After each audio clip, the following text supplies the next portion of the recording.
पवित्र कैंपस में है, परिसर कहते हैं, उस पवित्र परिसर में है जिसमें वो जगह, देखिए वो जगह है, ये जो दो संरचनाएं दिख रही हैं आपको ना, एक पीछे गोलाकार है, ये स्तूप कहलाता है, महापरिनिर्वाण स्तूप।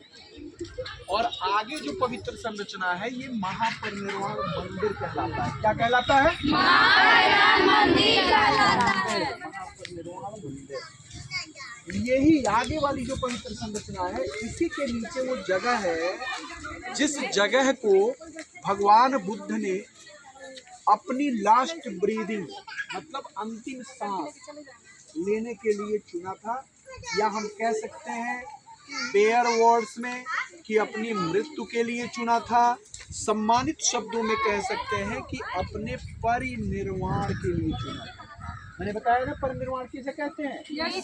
जीवन भर सही मार्ग का अनुसरण करके सभी प्रकार के दुखों से मुक्त होके सभी को प्रेम करुणा और उनका जीवन जीने में भी उनकी सहायता करके और अपना जीवन भी जीते हुए और इसका मार्ग बताते हुए अंत में इच्छा से अपने इस नश्वर शरीर का परित्याग करना यानी मृत्यु का वर्ण करना, ये परिनिर्वाण कहलाता है।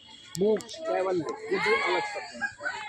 तो भगवान ने, मैंने बताया कि 3 महीने पहले वैशाली में तय कर रखा था और 3 महीने में 7 जगहों पर कई कई सप्ताह रुकते हुए अंततः वैशाख पूर्णिमा की रात को वहां पहुंचे।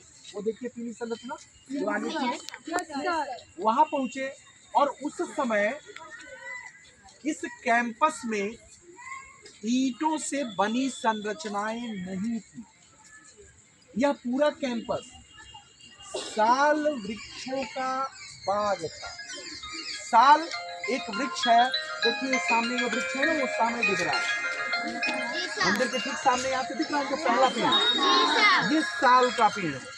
वो देखिए सामने जो है बहुत सारे प्लांट्स लगाए जा रहे हैं, बहुत सारे पौधे भारत सरकार ने लगाया है। इसको एक नया साल गार्डन, साल के वृक्षों का बाग बनाने के लिए, ठीक है। तो उस समय यहाँ पर कोई ईंटों से बनी संरचनाएं नहीं थी। ये ईंटों से बनी संरचनाएं जो खंडहर दिख रहे हैं ना, ये बड़े सुंदर सुंदर विहार थे। विहार कहते हैं मंदिर प्लस धर्मशाला, जिसमें लोग रुक सकते थे, जिसमें धार्मिक विद्यार्थी पढ़ते थे, जिसमें साधु संत रुकते थे। तो ये बहुत सुंदर विहार थे। मैंने जैसे बताया कि 1198 ईस्वी में बख्तियार खिलजी ने इधर आकर इस सबको तोड़ दिया, वो चला गया नालंदा विश्वविद्यालय में, ठीक है ना। तो यह इसीलिए तोड़ दिया, तो वो मंदिर भी तोड़ दिया था, बताएंगे अभी कैसे क्या हुआ। तो वहाँ भगवान आए जब कुशीनगर में, तो ये ईंटों से बनी संरचनाएं नहीं थी, केवल साल के वृक्ष थे। उन्होंने बेटा जगह छोड़ दी है, आने जाने की जगह छोड़ दी है, थोड़ा सा और बेटा आप इधर हो जाइए। तो उन्होंने 2 साल वृक्षों के बीच के स्थान का चयन किया। वहां पर जो आगे का मंदिर है वो है ना, वहां 2 साल वृक्षों के स्थान का चयन किया और उत्तर की ओर सिरहाना करके ले गए। 2 साल वृक्षों के बीच, आप जानते हैं ये पूरब है, ये पश्चिम है, ये उत्तर है, दक्षिण है। तो उत्तर की ओर सिरहाना करके लेट गए और दक्षिण ओर उनका पैर, ठीक है ना। और ध्यान की 4 अवस्थाओं में उतरने लगे। ध्यान की 4 अवस्थाएं होती हैं, आगे आप पढ़ेंगे और आपका इंटरेस्ट होगा तो आप जानेंगे, इस पुस्तक में भी लिखा हुआ है सब विस्तार से।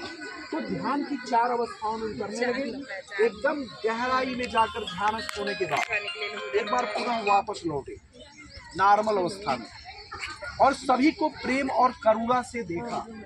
ये विवरण आता है कुछ समय सभी देवी देवता, इंद्र, ब्रह्मा, महेश और भी राजा महाराजा सब जुट गए थे और सभी रो रहे थे, विलाप कर रहे थे कि आज तो मेरे भगवान का परिनिर्वाण हो जाए। तो भगवान जब नॉर्मल अवस्था में आए तो सभी को प्रेम और करुणा से देखा और अंतिम उपदेश दिया, वय धम्मा संखारा अपमादीन संपादे। इसका क्या अर्थ है ये लौटेंगे हम लोग, अगर किसी को पूछना होगा तो आप लोग पूछ लीजिएगा, या इस पुस्तक में भी दिया होगा, जो लोग लेना चाहेंगे वो ले सकते हैं। तो उन्होंने अंतिम उपदेश दिया और ध्यान की 4 अवस्थाओं में एक बार पुनः उतरने लगे और इस नश्वर शरीर का परित्याग कर दिया। ठीक है, ये बात समझ में आ गई। अब अगली बात समझिए जिसको हम लोग अब देखेंगे तो जानेंगे, वो ये है कि भगवान की इसी ध्यान अवस्था को, मृत अवस्था को नहीं, ध्यान अवस्था को व्यक्त करने के लिए वहां एक मूर्ति बनाई गई प्राचीन काल में। तो वह मूर्ति जो है इतनी सुंदर मूर्ति है जिसे आप देखेंगे तो जानेंगे, लेकिन सुनेंगे तब आपको उसका आनंद मिलेगा। बहुत आनंददायक बात है ये।